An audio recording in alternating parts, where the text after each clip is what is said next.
નમસ્કાર. રુજુ સેવાશ્રમ નેચર કેરમાં આપ સૌનું સ્વાગત છે. આજે આપણે વડોદરા આત્મજ્યોતિ આશ્રમ માનવ સેવા ફાઉન્ડેશન કે જ્યાં રુજુ સેવાશ્રમ નેચર કેર તરફથી અને યોગાચાર્ય CK વિઠાણીની સેવામય પ્રવૃત્તિ થકી જે નિત્ય દર મહિનાના પહેલા રવિવારે કેમ્પ યોજે છે ત્યાંના સંયોજક અને પ્રધાન કાર્યકર એવા શ્રી બિપિનભાઈ ઠક્કર આપણી સાથે છે. તો એ આ કેમ્પ વિશે આપણને બે શબ્દો કહેશે. બોલો બિપિનભાઈ, શું કહેવા માગો છો આપ? હા, નમસ્કાર આપ સર્વેને.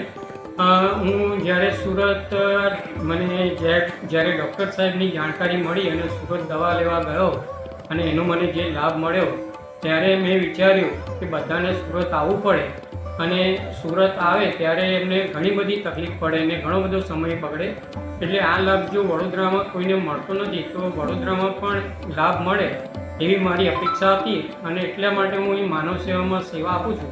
તો માનવ સેવામાં અહીંયા ફ્રી મેડિકલની સેવાઓ આપવામાં આવે છે. તો સાથે સાથે અહીંયા જે વ્યવસ્થા છે અને અહીંયા માનવ સેવા ફાઉન્ડેશન એ મેડિકલની ખૂબ સુંદર બધી જ જાતની સેવાઓ આપી રહ્યું છે. ત્યારે અહીંયા પણ સેવાનો લાભ મળે એવી મારી અપેક્ષા હતી, ભાવના હતી.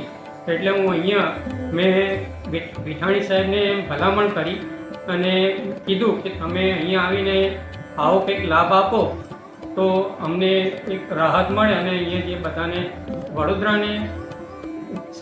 વડોદરાના બધાને લાભ મળે એવી અપેક્ષા હતી. એટલા માટે વિઠાણી સાહેબે આ મારી ભાવનાનો સ્વીકાર કર્યો અને અહીંયા વડોદરા આવીને જ્યારે અહીંના મેમ્બરોને જ્યારે પ્રવચન આપ્યું ત્યારે અહીંના બધા મેમ્બરોને જે લાભ થયો અને પ્રભાવિત થયા ત્યારે અમારા પ્રમુખ સાહેબે એમને દર મહિનામાં એકવાર આવીને આ સેવા આપવાનો એમને જણાવ્યું અને વિઠાણી સાહેબે એનો સહજ સ્વીકાર કર્યો અને વિઠાણી સાહેબે દર મહિનાના પહેલા રવિવારે આ સેવાનો અમને લાભ આપવાનો શરૂ કર્યો.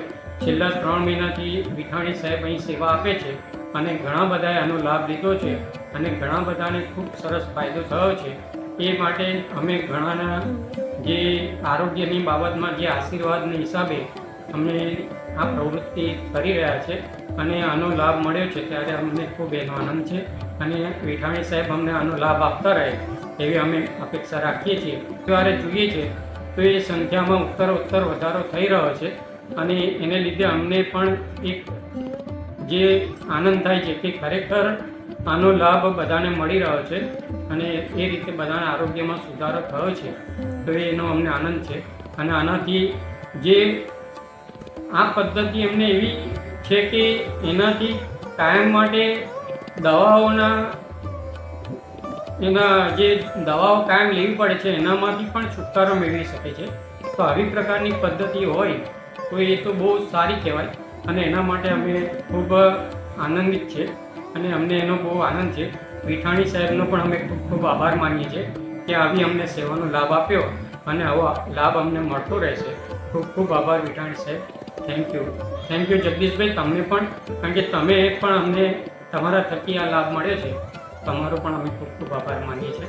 Thank you. બીજું બિપિનભાઈ, આપણને મારે એ પૂછવું છે કે આ લાભનો જે અનુભવ તમને થયો તો એ વિશે તમે બીજા સંગઠનોને કે બીજા મંદિરો કે બીજા સંસ્થાઓને શું કહેવા માંગો છો એ બાબતમાં? હા, એ માટે અમે પણ બધાને વાતચીત કરી રહ્યા છે અને એ પણ લાભ અપાવશે. તો હું તમને એવું પૂછવા માંગુ છું કે આ ટાઈપના કેમ્પ બીજે આયોજિત થવા જોઈએ, આપણું શું કહેવું છે એ બાબતમાં? હા, થવા જોઈએ. એનું કારણ એ છે કે બધાને દૂર દૂર સુધી જવું પડે તો નજીકના વિસ્તારમાં, પોતાના વિસ્તારમાં જો આવો કેમ્પ થાય અને એ બધા વધારે લાભ લઈ શકે, કારણ કે સમયના અભાવને લીધે ઘણા બધા લોકો આ લાભ નથી લઈ શકતા. તો એ નજીકના વિસ્તારમાં આ લાભ મળે તો આ લાભ વધારે લઈ શકે એમ છે.